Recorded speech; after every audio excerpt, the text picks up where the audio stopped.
Kakadu has an extremely long and continuous human history. The most impressive aspect of this close association between humans and landscape is that over more than 40,000 years of occupation, and in contrast to most other places on Earth, there was virtually no human alteration to the natural landscape. Archaeologists working in Kakadu in recent times have been able to establish baseline occupation dates from some old escarpment rock shelters, ranging from 21 to nearly 60,000 years. It has not yet been determined just when humans began to occupy this part of Australia. Another method of estimating the length of Kakadu's human occupation is to date the ancient images which remain in the caves and sandstone overhangs throughout the park. Work is continuing in this relatively new science. Perhaps the most amazing aspect of the rock art of Kakadu is the fact that it has been a continuous practice from the mists of human prehistory up until today. The extensive sandstone caves and overhangs have been ideal places for people to gather and shelter for millennia.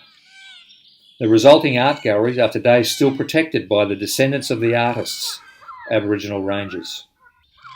During the extended period that people have occupied this ancient landscape, there have been some major changes to the climate and sea levels.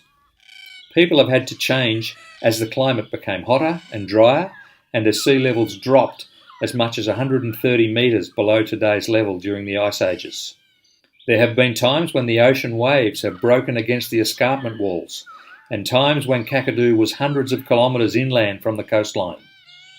These dramatic changes are reflected in the rock art record. Archaeological studies are gradually uncovering a complex picture of human history. It is thought that the different era and styles in the art represent the waves of human colonisation from the north over time. Some of the early art styles are similar to those of other parts of the tropical world, while the more recent styles are more endemic to the region. It is generally recognised that there are three human eras represented in the daunting maze of images that we see in Kakadu today: early, Pleistocene or naturalistic; intermediate, Prehistorine; and late or recent, including the freshwater period from about 6,000 years onwards. The main art style in the Kakadu region today is known as X-ray art, as animals are depicted in fine detail with their internal organs and skeletons highlighted. This particularly applies to species such as kangaroos and barramundi, which are popular food items.